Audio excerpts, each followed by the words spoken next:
may not feel like a big deal, just to like, I'm alone, I'm going to check out this website, I'm going to fantasize about this or that. That is shaping you as a person. Gosh, why am I still doing this? Yeah, for sure. But even in the midst of, God was just saying, come home. All of that has the ability to make me discontent with my own life. Well, hey friends, and welcome to another week of the Westside podcast, joined again by my guy, JJ Lane. Let's go. Let's go, bro. This is going to be a fun one. Yeah, it is.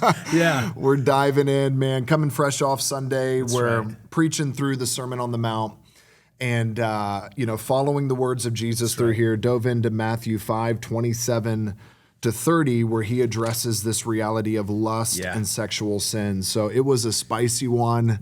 And I think everyone stayed awake through my whole sermon, which is like, either the Holy Spirit or the content is so like, oh my gosh, what's he going to say next? But hey, if you're joining us for the first time or you're new around here, I do want to encourage you to subscribe, to like this content, share it with somebody else if it's helpful for you. If you're looking for a church home, we would love to meet you on a Sunday morning. Come join us, Westside Family Church. We have Saturday night gatherings, Sunday morning gatherings here in Lenexa, Kansas, and we would love to meet you. So come on out and see us. But every week we take a few moments to kind of debrief the sermon, to have some conversation around it, talk through some of the big ideas, think about how this applies to real life, just to be helpful for people. And I did kick things off this past week, and I think it'd be important for us to talk through this because there's going to be at least one Saturday this fall where we're no longer brothers in Christ. I know, and it's kind of a little bit sad, but OU joined the SEC. They did. Which, has been a little bit rough. And you're an OU fan. How did that even happen? Dude, so first off, I'm from Oklahoma. Okay, that's I fair. started becoming a fan like right around the time they won the national championship. So I was understand it. Over 26 years ago, man. It's been a minute. It's time. You had a good run this year, though. We did. Yeah. We did. It made the playoffs, got beat by Bama. Gosh. Yeah. Y'all should have had that game, too. Yeah, we let them win that game. Yeah, it stunk, man. So I can feel for all those times that, man, like Georgia had them on the ropes and let them come back. Yeah. So, which, I mean, not to bring up harsh feelings or anything like that, but salt in an open wound. That's right. But OU plays Georgia this year, man. Yeah, they do. College football. Come on. I'm not sure what week it is, and I'm so fired up to have football back. Yes, agreed. I think I've just decided, like, if anybody's just having a bad day, or you're fighting with your spouse, or you're angry with your neighbors, or just life feels bad this summer, it's because there's no football. There's no football. There's no football. And we're not talking like soccer football. No, we're talking about the World Cup was cool. Yeah, it's great. We need some American football back. Yes. And we're all about to get happier. It's like summer seasonal depression because there's no football. That's right. But I experienced that. I don't know if anybody else does. But here's the deal. We got to put something on the line for this game. Let's do it, man. Like, if Georgia wins, I mean, we could go as lame as, like, you got to wear a Georgia jersey to the next, like, podcast. Or, dude, you got to get, like, a tattoo or something. A tattoo. Grow a mustache. Could you grow a mustache? Dude, I actually don't know. It's blonde. And the bad thing is, it would probably take me like 2 months to grow a mustache. I hardly ever shave. So I just don't know if, like, a blonde mustache is a good idea. No, it's not. So I think maybe we should put that on the line. Yeah, let's put a blonde mustache out, see what we can do. JJ with the blonde mustache. Let's do it. Maybe we should, like, hey, throw in the chat what do you think we should do, and like how serious should we get with it? Throw it in the chat if we're gonna make a bet, if we're gonna make a wager here on the Georgia OU game. Yeah. If Georgia wins, what does JJ have to do? If Oklahoma wins, what do I have to do? That would be great. I remember the worship pastor at my old church. He made me do announcements one week in an Alabama jersey. Ooh. That was brutal. Like a video announcement. It's not live on stage, but I had to wear a Bama jersey. Dude, it was tough. That's almost like me wearing a Texas jersey. Yeah, it's about that level. It's like you do not like them, you don't care about them, and you're like, this sucks. It's just what it is. It's the worst, dude. It's the worst. So we'll take ideas from the chat. But ultimately, we can come up with it. We'll get it, man. Yeah, I'm game for whatever. Yeah, I'm down. Look, I have confidence in my team, bro. Well, you have a lot to be confident about. Recently, we do. Recently. But, man, I'm fired up for NFL starts this month. Dude, Mahomes was out there slinging it. Like, that is like, are they at, like, training camp right now? Okay. Yeah, up in St. Joe's. Dude, so, I mean, close. That'd be fun to go watch. Yeah, it'd be fun. If we go watch it, maybe we could even do a podcast out there at some point. Like, just them in the background, us talking with Mahomes. Yeah, Patrick. Is he a believer? I don't know, but if you're watching this, we'd love to have you on. Yeah, so. we'd love to have you on. That would be a good. If you're not a believer yet, we'd love to share the gospel. But Chiefs is, man, come on. Yeah. If we could all agree on one thing, it's the Chiefs. Dude, I'm all in. Like I've always enjoyed the NFL, but I've never had like a diehard loyalty to an NFL team. One, because I lived in Atlanta. That's right. Dude, the closest we ever came was the Tom Brady heartbreak. That's right. The greatest comeback in Super Bowl history. And then we're living in California. I mean, the 49ers were the closest team. We lived in San Francisco, but they were an hour and a half away. And, you know, I kind of cheered for them, but I feel like here, I'm like, dude, I feel like I got a hometown team. I could truly become an NFL guy here. Yep. And I'm fired up for the Chiefs season, man. There's like energy with it. I remember the first year they went to the Super Bowl and won it. Like the town, you could just feel it, and you're like, "Oh, I got to be a part of this." I grew up a Cowboys fan, so bro, you can't say that. Have you converted? Oh yeah, I'm converted. Okay, yeah. I got saved coming up Kansas City, Chiefs full and full. I think it was actually in my contract for the church. Like I had to become a Chiefs fan. That was part of the requirements, man. It was, and I was like, all right, I'm here. Let's do it. Now, if it came to me forsaking the Georgia Bulldogs, that's a different thing. Yeah, but you can't do that. Okay, we just spent the first 10 minutes talking about real spiritual things. That's right. But let's dive into this. So Matthew 5:27 to 30. Why don't I just read it? Let's do it. Let's just read it. We'll put it out there, and then we'll start to kind of break this down because Jesus is talking about this idea of lust. Here he's talking about, sexual lust, sexual brokenness, how this can impact our lives and what we should do about it. But that word lust just means desire.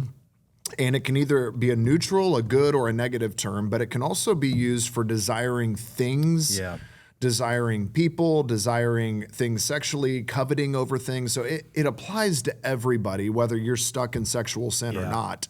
We'll get into that today. But that being said, let me read this text for us. Matthew 5:27 to 30. You have heard that it was said, you shall not commit adultery. But I say to you that everyone who looks at a woman with lustful intent has already committed adultery with her in his heart. If your right eye causes you to sin, tear it out and throw it away. For it's better that you lose one of your members than your whole body be thrown into hell. Woo, here we go. If your right hand causes you to sin, cut it off and throw it away. It's better that you lose one of your members than your whole body go into hell. Whole lot to unpack right there. A whole lot. Yeah, Jesus doesn't like pull back. I mean, he just goes for it. And I'm grateful he did in the way that he's putting it. And really just going towards that heart issue because that's where he's really trying to get there for him and stuff like that. But, man, I thought that yesterday coming out of us reading the text and really seeing what Jesus had to say, you brought in a current movie, The Odyssey, which is a great movie, awesome by the way, movie, dude. Man. Like, if you haven't seen it, go see it. Even though we kind of gave a little bit of it away, and so, dude, I really liked you were looking at Odysseus, and you're talking about him being on the island, and dude, I'd love to talk a little bit more about that. And I loved it. So the movie was awesome. It was intense. The final battle scene was like 20 minutes long. Matt Damon is jacked. He got jacked for this role, which was super cool. But I think one of the most profound parts of the movie that I thought applied to this, because in this passage, Jesus is talking about our heart, like you mentioned. If you look at somebody who's not your spouse with lustful intent, you've already committed adultery in the heart. Okay. At the end of the day, that basically disqualifies everybody on the planet. Right. Like everybody has had a moment like that. Yeah. Where either you've been, even if you're not married, it's like you've lusted over somebody before. Right. That is a common human struggle for basically all of humanity, right? But he's taking it from the physical exterior of just the act of adultery, which everybody would agree and know, like, hey, this is wrong. This is not helpful. This is destructive. Be faithful to your spouse. If you step outside of that marriage bond, it just creates disaster in your life, with your kids, with your family, with your social circles. There's nothing good about that. We would all agree on that, right? But Jesus goes, look, all of that action, all of that destructive action in our lives actually starts somewhere much deeper. It begins in the heart. And while the Pharisees are just focused on the external behavior, Jesus goes, you have to know where that comes from. And that comes from the heart. Yep. And so that's so important because he takes us on this progression of heart, eye, hand. Yep. Hey, it begins in the heart. If your eye causes you to sin, gouge it out. We'll talk about that in a minute. Right. If it's the hand, gouge it out. We'll talk about that in a second. But I think those three aspects of the human body are important in this discussion: heart, eye, hand. Yeah. We're going to unpack that. But how this applies to Odysseus in the Odyssey was near the end of the movie. Odysseus gets separated from his crew in this massive storm. There's a huge shipwreck. All of his crew ends up dying, and he ends up almost dying, but washed ashore on the goddess Calypso's island. Yep. And she's played by Charlize Theron. In Greek mythology, she's a beautiful goddess, and she nurses him back to health. She falls in love with him, and she feeds him the lotus plant, which causes him to sort of feel this euphoric sense of joy, forget all the pain of his past, forget that he's actually trying to go home to retake his throne and to win back his wife and his son. He forgets his mission.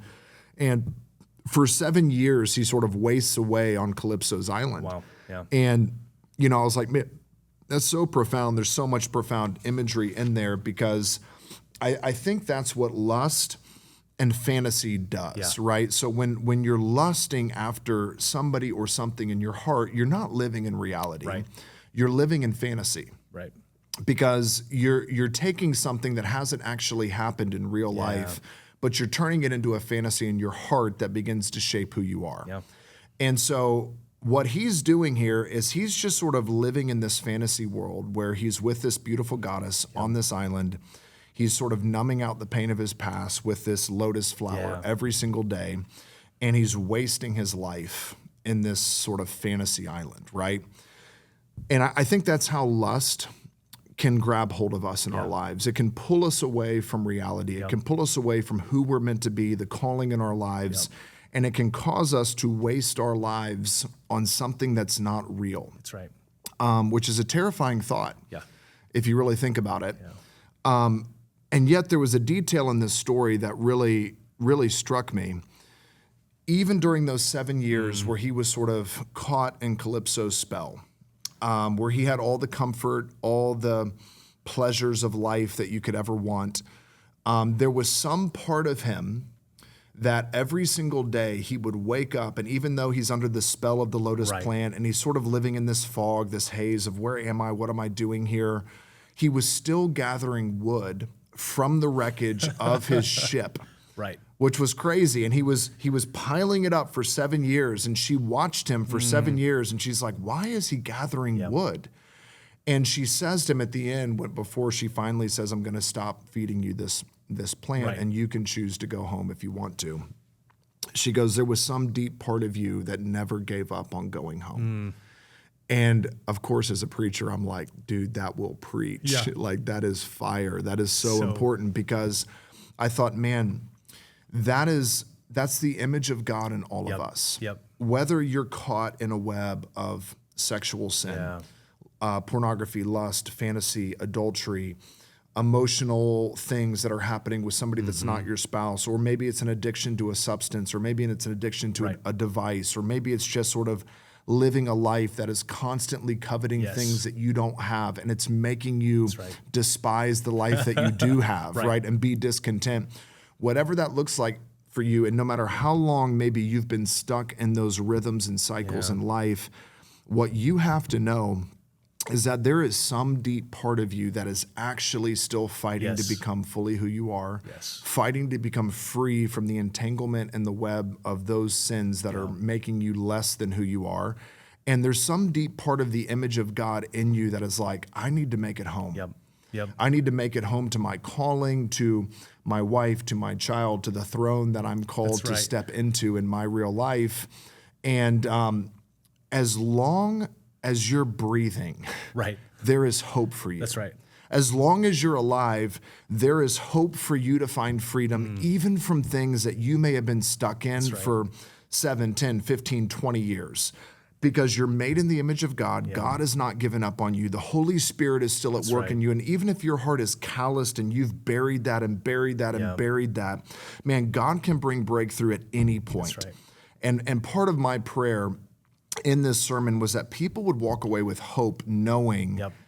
man, there's some part of me that knows this isn't for me. That's right. There's some part of me that knows, like, I can be free and I should be free That's from right. this, and God can help me get free. And so I love that analogy of gathering the wood. There's some deep part of all of us that is fighting to return to who we're meant to be. And we know we're giving ourselves to lesser things when we give in to fantasy and lust. Dude, and just the fact of it took him years to get out of it. And we think that it's going to happen overnight. Like if you've been caught in this cycle of lust or addiction, whatever it may be, it's not going to be like, man, I'm going to flip a switch and then I'm going to wake up tomorrow and I'm going to be free from this. Yeah. It takes time, but you got to keep going out to collect the wood. Yes. And I think as you were even talking and mentioning that, man, there is that deep desire down in us that longs for home, longs to be with God, longs for the things that God has for us. But man, it's going to take us some time to begin to build the boat back and to get back to the place where God intended us to do. Good. And I think that's important. For me, as I've had to work through, man, the lust and work through the things that it just had to be a reminder for me of man, it takes time to restore the things that are broken, and that's okay. That's part of God's plan. That's part of his purpose. That's why, I don't think he looks at us. I know man, I would have those times where I would, look at pornography and it's like, gosh, why am I still doing this? Yeah, for sure. But even in the midst of, God was just saying, come home. Keep coming home. Keep coming back. Keep picking home. Up the wood. And keep building the boat. And, I appreciate you saying that and naming it. Statistically speaking, I mean, literally almost everybody with a device has been exposed to pornography. I think the average age of exposure is 7 years old now. It's crazy, man. It's crazy. It's so crazy. So we're growing up in a world where pornography is normal, where lust and fantasy is normal, where it's coming at every single one of us every single day. Every single one of us is going to have to deal with this on some level or another.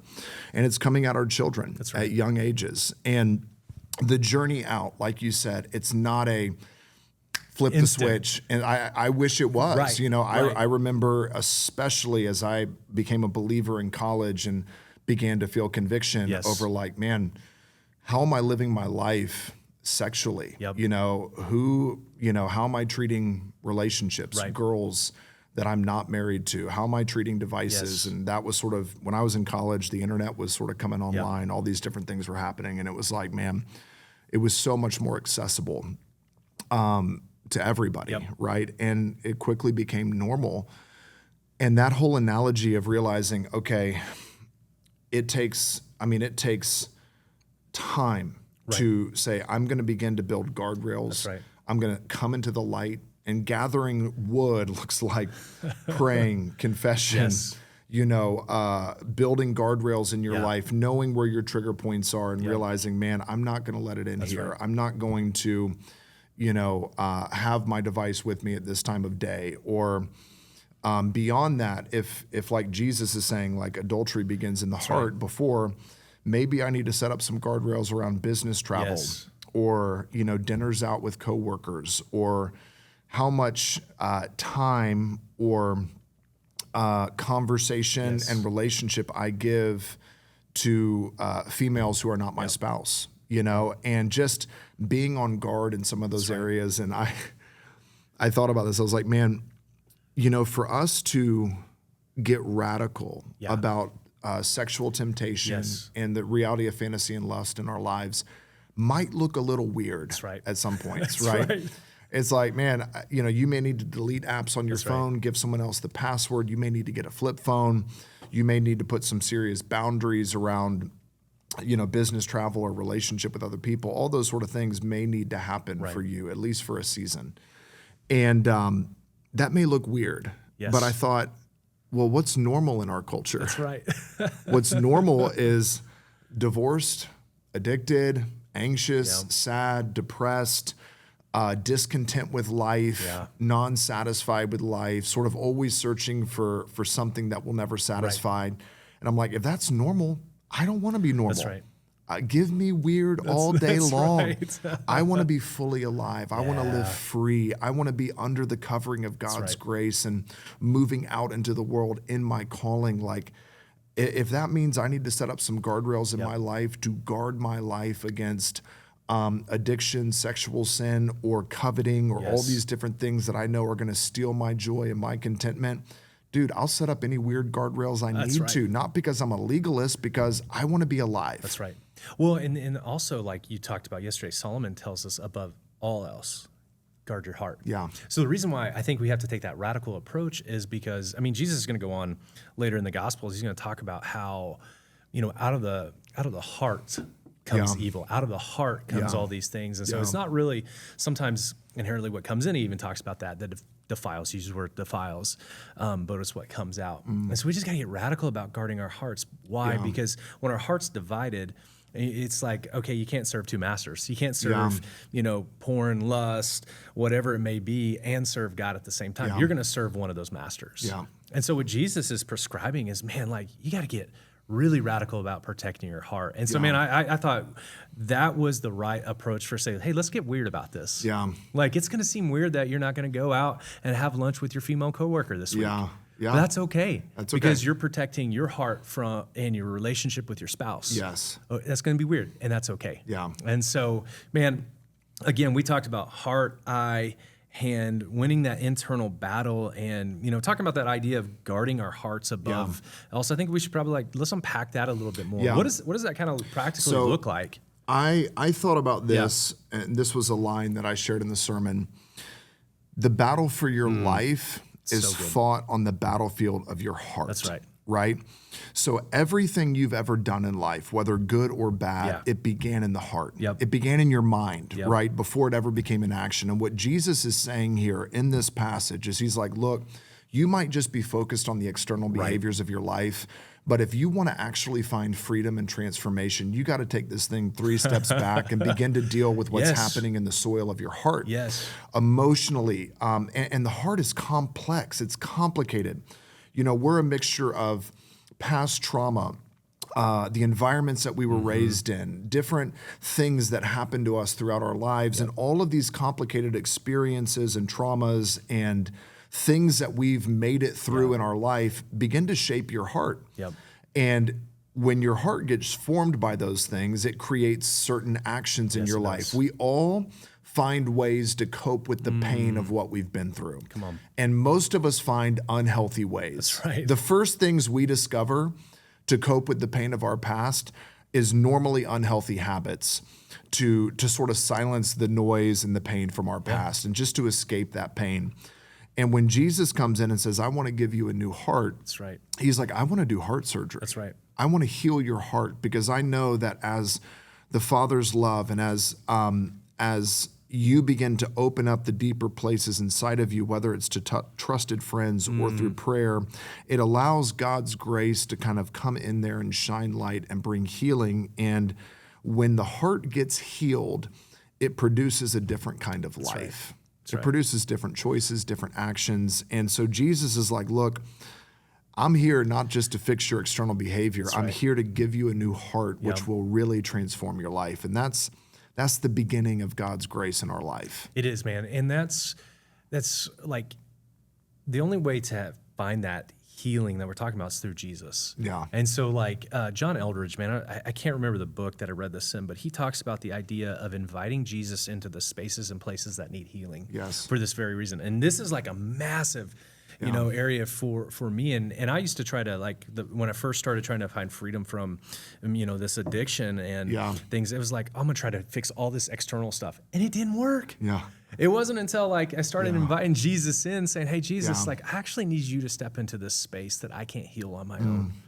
Yeah. I need you to do, you're the healer, just a touch, just a word. You can heal me from this, from the inside out. Yeah. And that's where the healing came from. And, you do have those external things, but healing starts there. And even one of the things that was helpful for me is asking Jesus to cut those soul ties to the things and to the people that I was trying to attach myself to when it came to what I was looking at and what I was talking about, what I was thinking about.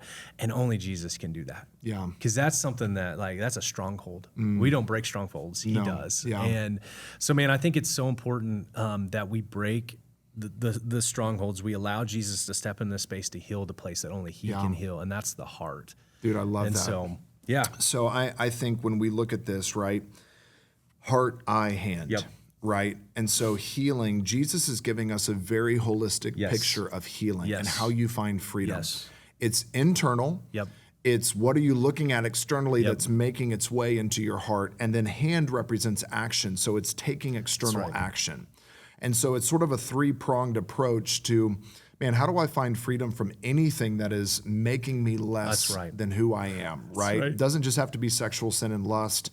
There's so many things in our life where it's like, man, if I asked you to list out the things that are holding you back and ruining your joy and hurting your relationships, every single one of us could write 15 things down in 10 seconds, right? And if we want to find freedom from anything in our life that's holding us back, we can't just take action and focus on the external. Yeah. And we can't just, examine our heart all day long without ever taking action. Right. It's both and. Yep. It's like I need to take very practical action. Like if I'm trying to stop drinking, I need to get the alcohol out of my house. Right. I don't need to have bottles of alcohol in my house, right? Yep. I don't need to step foot in a liquor store, right? If I'm trying to stop looking at porn, guess what? I need to have my phone on lockdown. I need to have a filter on my computer. I need to cut off access points. But if you don't do the inner heart work, you're still going to find ways to get around your boundaries. That's right? You're still going to find new ways. And so it's a combination of saying, okay, Lord, where is this desire coming from? What from my past is fueling this desire? Where do I need healing in here? Where do I need to go to counseling and process these things? Where do I need to live in accountability and confession? And then where do I need to take action? Yeah.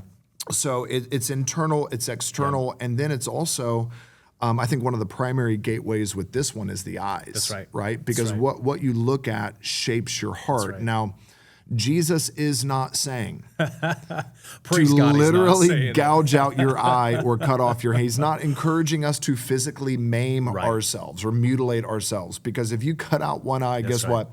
You got a perfectly good other eye that's still fully capable of lusting. The idea here is don't take this lightly. Yep. Don't be casual about it. I think specifically with pornography, it's become so normal in our culture today. And so almost like socially acceptable. That's right. You know, oh, this is just something I do. It's not really hurting anybody. It's not really affecting anybody. It's just sort of between me and me. It's my own personal fantasy life. But what Jesus is saying is no. Yeah. I love what John Owen said. He said, be killing sin or sin will be killing you. Don't be casual about the things in your life that are pulling you away from Christ, that are pulling you away from others and making you less than who you're called to be. Because what happens is Romans 1. Right. Romans 1, it's a terrifying chapter in some ways because people that reject God over and over and over again, and they reject him and say, we want to do it our way. Eventually, God says, fine, I'm going to give you over to your desires. That's right. If that's what you want, I'm going to give you over to that. And eventually, your heart becomes so hard, you become the kind of person that rejects the reign of Jesus in your life. And that's why he says it's better to cut off your hand than to end up in hell. That's right. Because the slippery slope of constantly rejecting the lordship of Christ in your life turns you into the type of person that eventually rejects Jesus entirely. Your faith dies. The sin kills that seed of faith in your life, and you end up ultimately separated from life itself. That's terrifying. Yes, it is. There's a lot at stake. Jesus is not saying if you struggle with sexual sin, you're going to hell. That's right. Everybody struggles with sexual sin. It's a journey for all of us. What he is saying is, don't be casual about this. Right. Get radical about this because your soul is at stake. You may not realize it. It may not feel like a big deal just to like, I'm alone, I'm going to check out this website, I'm going to fantasize about this or that. That is shaping you as a person. That's right. And it is slowly hardening your heart. Not only that, but the whole reality of fantasy makes it almost impossible for you to actually enjoy real life, to find meaning in your relationship with, if you're married with your spouse, or it makes you selfish in every way. That's right. Because a fantasy can never tell you no. That's right. A fantasy will never argue with you. It doesn't have to raise kids with you. It doesn't have to pay a mortgage with you. Like a fantasy is so not reality. It's fully focused on you, and it makes it almost impossible for you to actually be a selfless person that treasures your spouse or loves others in your life. And that slow slide eventually you end up becoming a shadow of yourself that doesn't even want God. Absolutely. And that's terrifying. Yeah. And I think that's why it's so important. What are we looking at? Yeah. What are we seeing? And sometimes, and I thought yesterday, one of the things that we really kind of try to dial in though was, hey, there's going to be things that are going to pop up on your social media feeds. Yeah. There's going to be things that are going to pop up on TV that literally, you're not searching for it. Yeah. But it can be the hook. Yeah. It can be the thing if you let it linger a little bit too long. And so again, like, it can just pop up at any moment, at any time, and you're like, "Oh, crud, I wasn't." But if you linger on it, you even use that quote, Martin Luther, man, of like letting them build the nest in your brain. Like, come on, man! Like, you can't keep a bird from flying over your head, but you can stop them from building a nest in your hair. That's right. And the idea is temptation and lust are not the same thing. Yep. All of us are going to have trigger points and temptations. Like, I mean, just turning on your phone or the TV or just walking around, there will be opportunities. That's right. And, temptation, birds flying over your head. What you don't have to do is linger on it. That's Where temptation becomes sin is when you take that image, you linger, you turn it into fantasy, you turn it into something that becomes self-gratifying, you turn it into something that suddenly makes you discontent with your actual life, and it pulls you away, and you're using it to deal with the pain of your past or whatever it may be. But what I think about is, King David with Bathsheba. Yes. And that was a story I mentioned in the sermon because, it's the most famous passage in the Old Testament about adultery. That's right. And David is on his roof in the evening, just going out there to, look at his kingdom or enjoy the sunset, whatever. And he looks down and there's a woman bathing on her roof and he can see her. And that's the moment we're like, okay, that's a temptation. That's right. Right? But it doesn't have to turn into sin. Yep. It doesn't have to turn into adultery. He could have been like, didn't mean to see that, didn't know that was going to be there. I'm going to head inside until she's finished, then I'll come back out. And yet, he lingered. He began to obsess over what he saw. That's right. It got him to the point where he inquired about her. Who was that woman? Yeah. What's her name? I'd like to meet her. He begins to justify the actions. I'm the king after all. Who's going to get me in trouble? No one's going to get me in trouble. I can get away with this. I deserve this. I work hard around here. And all of those rationalizations, it's like that bird is building a nest in the hair. And it's like what he saw with his eyes is now shaping the desires of his heart. And now he's going after somebody that is not only not his wife, but married to one of his commanding officers, Uriah. And what does he do? He ends up inviting her, committing adultery with her, and then getting her pregnant and choosing to have her husband sent to the front line of battle where he dies. And so he commits essentially, murder. And then that leads to a child who's stillborn, a child who dies, a national tragedy, essentially, a divided kingdom. And you see the fallout from this sin with Bathsheba that ends up actually eventually dividing the kingdom. That's right. And it is crazy to look at there's grace. There's God, there is forgiveness and grace with God, but that doesn't erase consequences for our actions. That's right. And while we may be standing in grace from heaven, if we go down the path that lust wants to convince us to go down, it can create wreckage in our lives that will last for generations. That's right. There's a lot at stake. There is. Yeah, and that's that whole idea of David didn't wake up that day thinking, I'm going to ruin my life. I'm going to mess up the kingdom. I'm going to throw this out. But that's the problem with sin, especially in this area. It's always going to take you further than you wanted for it to take you. And it's also going to cost you more than you ever thought it was going to cost you. 100%. And so, we've got to be serious about, like you said, man, the temptations are going to come. It's going to flow in the eyes. But, man, we don't let the bird build the nest in your brain, man. Don't do that. Don't follow it. But even in that, like what you just said, David's still considered a man after God's own heart. I know. Even in the midst of all that. And so can you. And so, no matter where you're at, no matter what you've done, no matter how many times you've blown it, you can still be considered a person after God's own heart.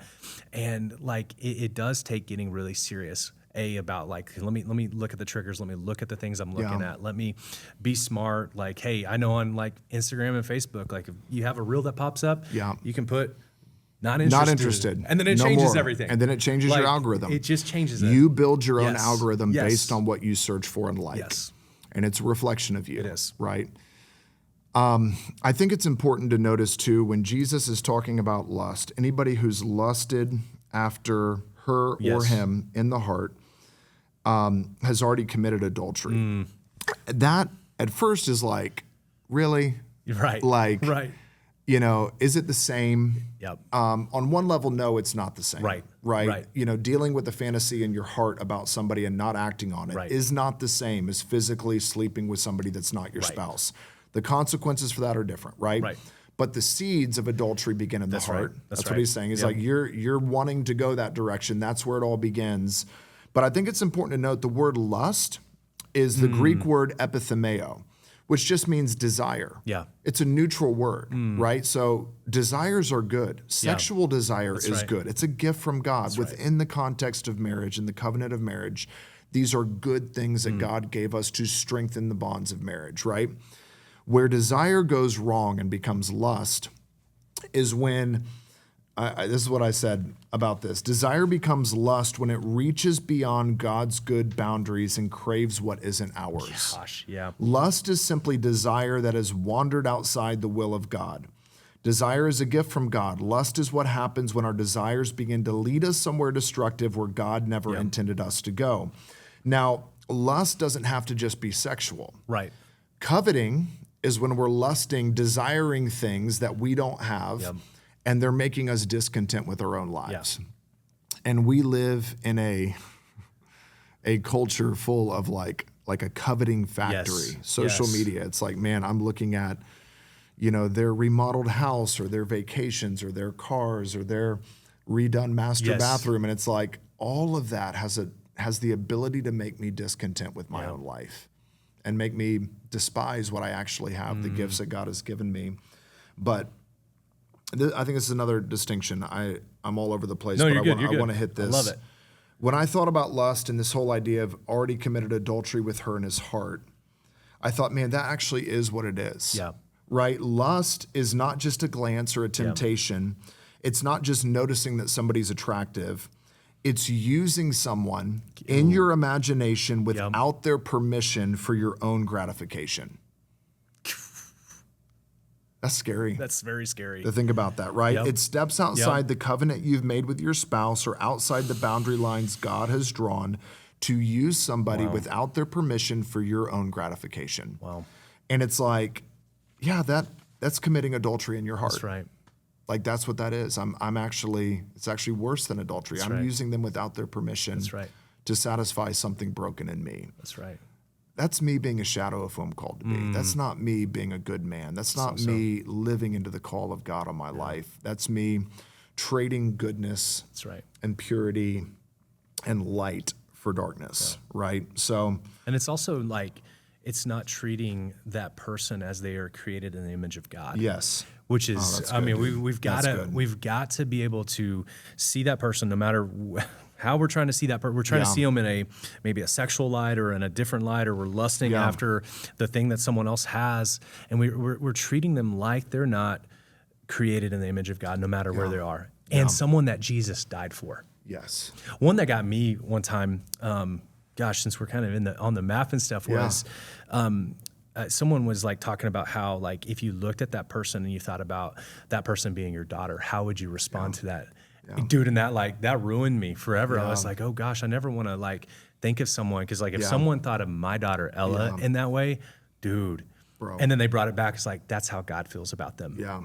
And I was like, oh gosh, like that's helpful. That puts a lot of like different emphasis on this. Like Jesus is serious about this. He doesn't want you to treat people like you're not created in the image of God, but also at the same time, that's someone he died for and paid for. That's someone that is his 100%. Daughter or son, or however you're looking at it. And so, man, I think you're right on and you're spot on when you're talking about these desires turning in and like trying to make people objects. Yeah. So good. Yeah. Let's kind of bring this down the home stretch, because, you know, a couple just practical things, right? You cannot win this victory on your own. That's right. sin thrives in secrecy. That's right. We have amazing support groups and care groups here at Westside Family Church. If you find yourself stuck in sexual addiction, substance addiction, adultery, whatever it may be, we have really amazing people that want to journey with you, and an amazing counseling center, because these are complicated things to find freedom from, and it's a journey, right? So you can't do this on your own. You need to take action and steps where you can begin to walk in the light with other people, right? You need to fight fire with fire. You have to get into God's word and say, man, what are some fighter verses that help me remember what's at stake here, right? And there's a slow transformation of your heart that takes time. And there's a gap between stopping the behavior and actually not wanting to go back. Right. And all that gap in there is really hard, right? It's Yeah. not like I stopped the behavior and I never want to go back again. right. It's like, man, for months you're like, gosh, I want to go back. I want to go back. And you have to stay steady through that until sort of the noise of all that begins to die down. And then eventually choosing no doesn't feel like you're trying to stop a train coming down the track. It feels like a little toy car. Like, and there is a day coming where those temptations felt like a train that could never be stopped. But with more accountability, more freedom, more healing, more time between you and the behavior, eventually it doesn't feel like a train coming down the track. It feels like a little toy car. And you're like, in Jesus' name, no, I'm not going to do that, right? But that gap is where most people don't make it. That's right. It's where most people begin to go back, right? And I thought about this because part of what Jesus is doing here, he's using radical imagery. Gouge out your eye, cut off your hand, like know what's at stake. That's right. Because it's better for you to physically maim yourself, even though he's not saying to do that, than to end up to become the type of person that rejects the reign of Jesus in your life and ending up in hell. So what's at stake here, right? You fully entering into life, living self-control and free, living alive, having deep intimacy with your spouse and your kids, and becoming the man or the woman you're meant to be, right? That is a huge deal, right? You will never become that if you continue to have these things in your life that are holding you back. The flip side is you become a person that rejects the reign of God in your life, and ultimately you don't even want him or heaven anymore, and you end up separated from him for all eternity, right? So there's a lot at stake. And I think for years, one of the things that I would always say when I was struggling with this was like, I just don't have enough self-control. I just need more self-control. I need more boundaries and guardrails. And sure, it's like you try all the things and you end up falling back into it. And it's like, I remember John Piper gave this analogy one time, and he was like, you have more self-control than you think. That's right. And he goes, I'll prove it to you. Say you're facing the most intense temptation that you have ever felt in your life. You're alone in your room and you're facing some temptation, whatever it may be. And in that moment, someone knocks on the door. I mean, that alone would probably snap you out of it, right? But they came with a bag of like $1 million in cash, tax-free. And they're like, hey, if you're able to make it the next 24 hours without giving into that temptation, this cash is yours. It's like, I bet you would find new levels of self-control that you never thought you had. So the issue is not self-control. The issue is, what do you believe about the reward and the cost? That's good. And that's the fight of faith, because hell feels distant and unreal. Me becoming fully who I am feels like a distant reality. And yet a physical bag of cash feels very concrete, right? And it's like, I don't have a physical bag of cash on the line to make a decision here. What I have is a teaching from Jesus that requires faith for me to believe. And I have to cling to that by faith and realize every day what's at stake in my life is a slow slide towards potential spiritual death or an ascension by the grace of God into who I'm actually meant to be in this world. And that is so much at stake. Our life itself is on the line here, whether we realize it or not. And that's what Jesus is trying to do. And I think part of our fight of faith involves a journey of healing the heart. That's right. Guarding our eyes. What we're letting in shapes our heart. Taking radical action, cutting off the activities and the places where this thing gets in our life, and fighting by faith to see reality. That's right. That if I keep giving into this, it will lead me down this place where I don't want to go. And if I, by the grace of God, say no to this and find freedom in this, man, who knows who I That's become? Right. Because I begin to step into who I'm fully called to be. That's right.